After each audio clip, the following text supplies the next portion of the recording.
Innal hamdalillah nahmaduhu wa nasta'inuhu wa nastaghfiruh wa na'udzu billahi min shururi anfusina wa sayyiati a'malina may yahdihillahu fala mudilla lahu wa may yudlil fala hadiya lahu asyhadu an la ilaha illallah wa asyhadu anna muhammadan abduhu wa rasuluh. Allahumma shalli wa sallim ala sayyidina Muhammadin wa ala alihi wa ashabihi wa man tabi'ahum bi ihsanin ila yaumiddin. Ya ayyuhalladzina amanu taqullaha haqqa tuqatih wa la tamutunna illa wa antum muslimun. Ya ayyuhalladzina amanu taqullaha wa qulu qawlan sadida yuslih lakum a'malakum wa yaghfir lakum dzunubakum. Wa may yuti'illaha wa rasulahu faqad faza fawzan 'azima. Kaum muslimin, saudaraku, jemaah Jumat yang dirahmati Allah, pada hari yang penuh keberkahan ini, khatib mengingatkan diri sendiri dan mengajak kita semua untuk terus meningkatkan ketakwaan kita kepada Allah Subhanahu wa ta'ala. Shalawat dan salam semoga tercurahkan kepada Nabi Muhammad sallallahu alaihi wasallam beserta keluarga, sahabat dan seluruh pengikutnya hingga akhir zaman.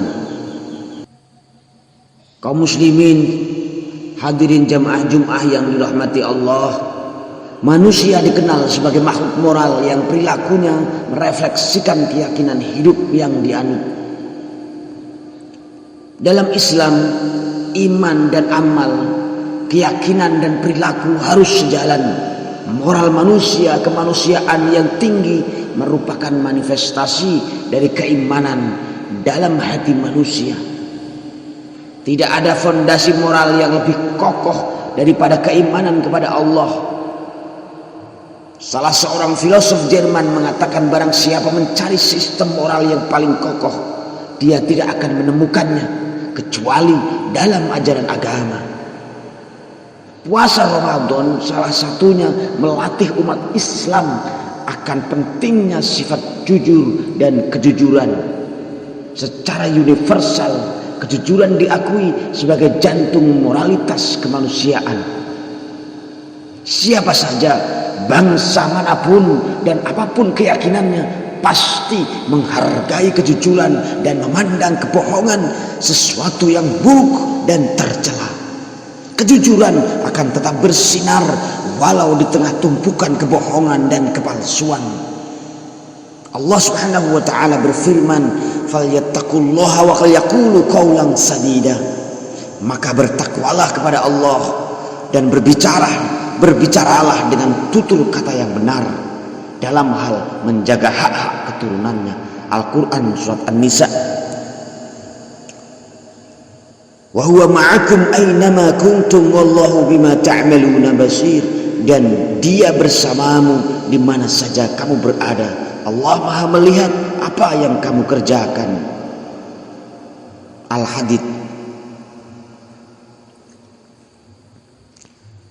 Dalam sebuah hadis, seorang sahabat bertanya kepada Rasulullah sallallahu alaihi wasallam, qila li Rasulillah sallallahu alaihi wasallam, ayakunul mu'minu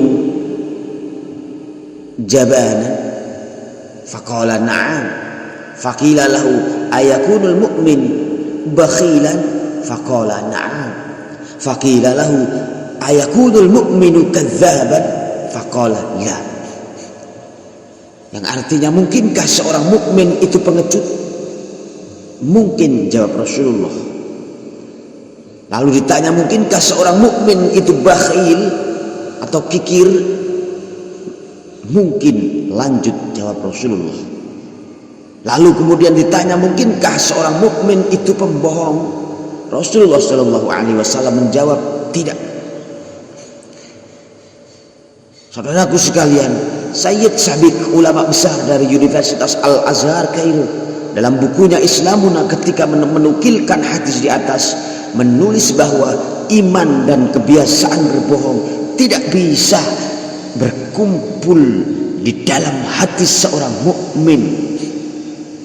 Rasulullah Shallallahu Alaihi Wasallam berwasiat agar umat Islam memiliki sifat jujur dan menjauhi sifat membohong, sebab Islam tidak akan tumbuh dan berdiri kokoh dalam pribadi dan berdiri kokoh dalam pribadi yang tidak jujur.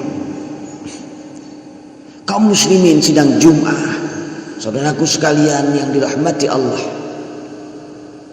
dalam sejarah pribadi besar Nabi Muhammad SAW sebelum diangkat menjadi Rasul dalam menerima wahyu pertama dari Allah telah dikenal lebih dulu sebagai pribadi yang jujur, hingga di lingkungannya di Mekah digelari Al-Amin. An Abdullah bin Mas'ud radhiyallahu anhu qala Rasulullah sallallahu alaihi wasallam, "Alaikum bisidqi fa inna sidqa yahdi ilal birr wa innal birra yahdi ilal jannah wa ma yazalu rajulu yasduqu wa yataharra as-sidqa hatta yuktaba 'indallahi siddiqan wa iyyakum wal kadhiba fa innal kadhiba yahdi ilal fujur wa innal fujura yahdi ilan nar wa ma yazalu rajulu yakdzibu wa yataharra al-kadhiba hatta yuktaba 'indallahi kadzaban." Dari Abdullah bin Mas'ud radhiyallahu anhu, beliau berkata, Rasulullah bersabda, "Berpegang teguhlah dengan kebiasaan berkata benar. Sesungguhnya berkata benar mengantarkan kepada kebaikan, kebaikan akan mengantarkan ke surga. Seseorang yang selalu berkata benar, dia akan ditulis di sisi Allah sebagai orang yang benar. Dan jauhilah kebohongan. Sesungguhnya kebohongan mengantarkan kepada kejahatan, kejahatan mengantarkan ke neraka. Seseorang yang biasa berbohong, dia akan ditulis di sisi Allah sebagai pembohong." Al-hadis riwayat Bukhari Muslim. Saudaraku sekalian yang dirahmati Allah, kisah sahabat Nabi Khalifah Umar bin Khattab ketika menguji kejujuran seorang anak gembala kambing di Madinah 15 abad yang lampau menarik untuk direnungkan. Kata beliau, "Juallah kepadaku seekor anak kambingmu ini. Toh tuanmu di balik bukit sana tidak tahu. Katakan saja kepada tuanmu, anak kambing itu telah dimakan serigala." Si anak gembala menjawab, "Kalau begitu, fa aina Allah?" Yang artinya, di mana Allah? Khalifah Umar langsung mengajak anak gembala yang telah lulus ujian kejujuran itu untuk bersama-sama menemui tuannya. Khalifah Umar menebus kemerdekaan anak itu dari perbudakan dan menjadikannya manusia merdeka. Umar berpesan kalimat ini, "Fa aina Allah?" Di mana Allah telah memerdekakanmu di dunia. Semoga kalimat ini pula akan memerdekakanmu di akhirat kelak. Kaum muslimin sekalian, pemerintahan yang bersih dan berwibawa untuk kesejahteraan rakyat membutuhkan tegaknya kejujuran dan mental kenegarawanan pada semua aparatur penyelenggara negara. Kejujuran para ilmuwan sangat dibutuhkan sebagai penunjuk arah kemajuan bangsa dan negara. Negara hukum yang cita-citakan oleh para pendiri bangsa membutuhkan kejujuran para penegak hukum untuk mewujudkannya. Kehidupan demokrasi yang konstitusional takkan terwujud tanpa kejujuran. Kesepakatan kebangsaan dalam negara kesatuan Republik Indonesia membutuhkan kejujuran pada semua elemen bangsa agar mendatangkan keberkahan dalam kemajuan. Saudaraku sekalian yang dirahmati Allah, dalam upaya membangun masyarakat yang jujur sebagai landasan terbentuknya bangsa dan negara yang memiliki budaya kejujuran, diperlukan pembentukan pribadi-pribadi jujur sejak dari dalam keluarga. Perbaikan akhlak bangsa haruslah dimulai dari penguatan keimanan dan membudayakan kejujuran. Krisis kejujuran akan berdampak luas di tengah masyarakat. Krisis kejujuran menyuburkan praktik korupsi yang merusak sendi-sendi kehidupan bangsa dan negara, karena kelihayan membuat lingkaran kebohongan sebagai pemperbuatan korupsi, kolusi dan suap tidak tersentuh hukum. Akan tetapi orang beriman yakin bahwa di akhirat, di yaumul mahsyar, semua kebohongan dan kepalsuan akan dibuka di hadapan mahkamah Allah dan disaksikan oleh sekalian umat manusia. Salah satu misi dakwah ialah memperbaiki moral kemanusiaan dan akhlak bangsa. Perbaikan moral kemanusiaan dan akhlak bangsa dilakukan dengan memperkuat keimanan dan membangun kultur kejujuran.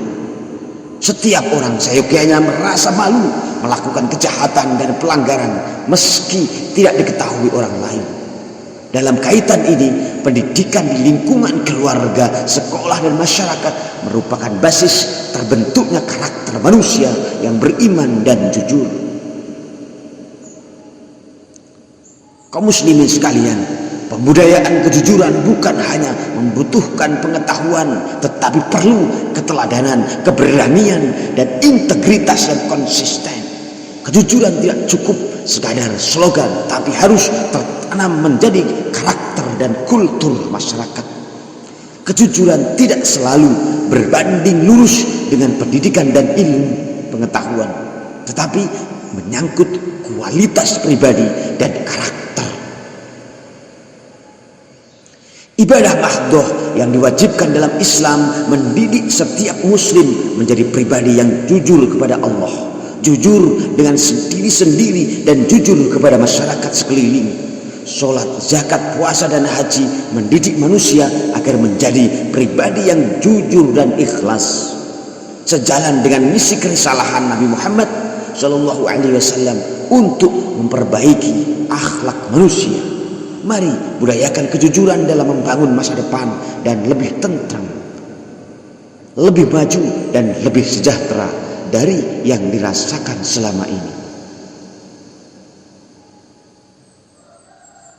Saudaraku sekalian, sebuah pesan dari sahabat Nabi Khalifah Utsman bin Affan patut direnungkan. Tidak seorang pun yang menyembunyikan suatu rahasia di dalam hatinya kecuali Allah akan menampakkan pada raut wajahnya atau melalui perkataan yang terlontar dari lidahnya. Sekian, semoga khutbah hari ini bermanfaat bagi khotib sendiri dan bagi kita semua. Amin. Amin ya rabbal alamin. Barakallahu li wa lakum fil Qur'anil azim wa nafa'ani wa iyyakum bima fihi minal ayati wa dzikril hakim wa taqabbala minni wa minkum tilawatahu innahu huwas samiul alim. Aqulu qawli hadza wa astaghfirullahal azim li wa lakum wa astaghfiruhu innahu huwal ghafurur rahim.